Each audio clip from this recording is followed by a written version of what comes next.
Good day everyone, grabe. This is Queen of Quiapo Universe 2025. This is my first time watching live this pageant po. Nakakaloka, super daming tao na nanonood. And then sa Stampede, hindi tayo makatayo. Sobrang siksikan ng tao. But then again, this is the final top 5 Q&A ng ating mga candidates. Candidates number 45, 4, 16, 43, and number 48. And this category, final Q&A, they will be judged based on their intelligence 50% and beauty 50%. So let's watch and enjoy this Q&A portion. Your question is, the question is, do you think life is more about the journey or the destination? And why? Do you think that life is more about the journey or the destination? And why? Maraming salamat po sa isang napakagandang katanungan. Marahil hindi na po ako magbabanggit ng kung ano-ano pang palabok na salita.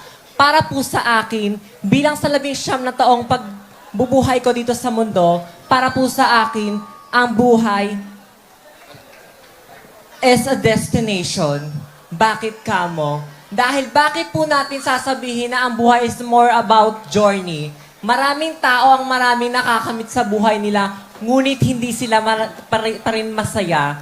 Para po sa akin, ang buhay ay destinasyon. Dahil ang pinaka-importante sa buhay natin ay kung saan tayo mapupunta pagpikit ng ating mga mata.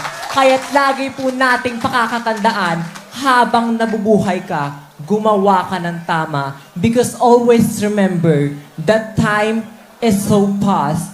We need to cherish every single of moments of our life because we don't know all those beautiful memory, it will become a memory. And always remember, ang taong palaging iniisip ay ang ikakabuti ng iba, hindi lamang ng sarili niya, ay tsak mapupunta sa kalangitan. Kaya palagi mong iisipin, aking kapatid, na ang buhay hindi patungkol sa journey, bagkus isipin mo kung saan ang destinasyon ng huling hininga mo. Salamat po.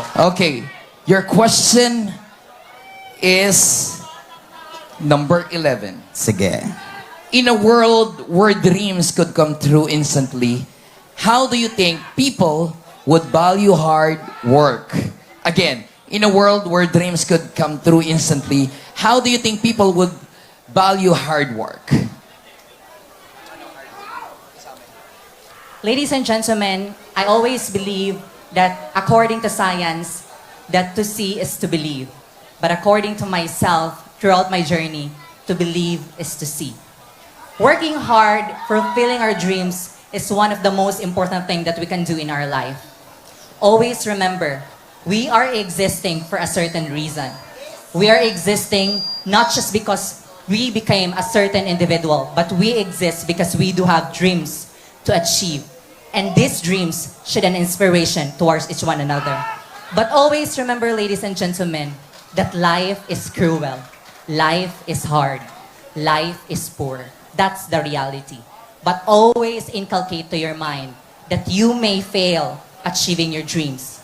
But there's always one way to create another one. You can create another dreams. Because always remember, when your life is still there, you have that chance to exist and you have that chance to work hard to do your dreams. And always remember, no matter what happened, no matter what people were going to say towards you, always remember that yourself is the right kind of person who can identify yourself if you're a successful person or not. Don't let other people define you. You have the right person. You are the right, you have the right, and always remember, you are right. You are not wrong. Good evening. All right, the question is, would you rather know the exact date of your death or how you will die and why? Again, would you rather know the exact date of your death or how you will die and why? Thank you so much. Ladies and gentlemen, I would like to go straightforward with this answer. I would rather to know how will I die? Why? Because in fact, let us be frank, no one, each and every one of us, we doesn't know when we would die. Only God has that. But if I were given the chance, I would choose how will I die. If I would die with the purpose, if I were die helping others, if I would die living my full life with the purpose of it. Ladies and gentlemen, always remember that we are given one life and we must treasure it and we must always put purpose on it. Thank you. If all languages in the world disappeared, what would be the best way for people to communicate? Again, if all languages in the world disappeared, what would be the best way for people to communicate? Isang mapagpalaing gabi po sa inyong lahat. Hindi po ako makikipagplastikan pa. Ang lengguwahe po ang isa sa dahilan kung bakit ako minsan humihina ang loob. Dahil dito sa bansang Pilipinas, masyado tayong mataas ang ating standard when it comes the way to speaking English. I have been to 44 countries already in my life in the age of 23. Sa ibang bansa po, hindi po nila hinusgahan kung ano ang pananalita ko at kung paano ko sasabihin ng wikang English o ano-anong mga lengguwahe yan. Dahil dito sa mundong ito, ang pinakamahalagang lengguwahe, ito ang tinatawag na pagmamahal. Dahil nga po mga kaibigan, kahit kailan, walang mali sa pagmamahal. Ang pagmamahal, ang isang bagay na magpapakonekta sa atin dito sa mundong ito. Dahil dito sa mundong ito, hindi na po ang mahalaga kung ikaw ay nag-English, kung ikaw ay ano-ano man. Ang pinakamahalaga na ngayon din sa mundong ito ay kung anong legacy ang naibigay mo sa iyong kapwa. Maraming salamat po. If you could eliminate one human-made concept like money, fame, or war, what would it be and why? That would be fame. Why?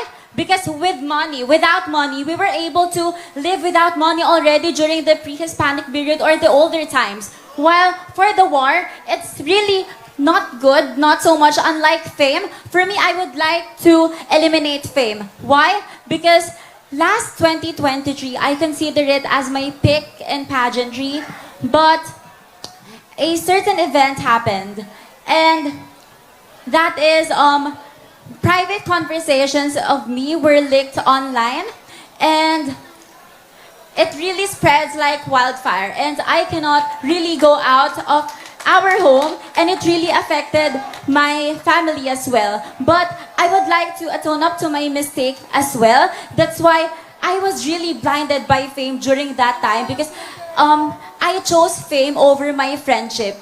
That's why while I am here in this stage answering this question, I would like to take this opportunity to apologize to the person that I've involved during those screenshots issues, most especially Ate Pat and Ate Cassie.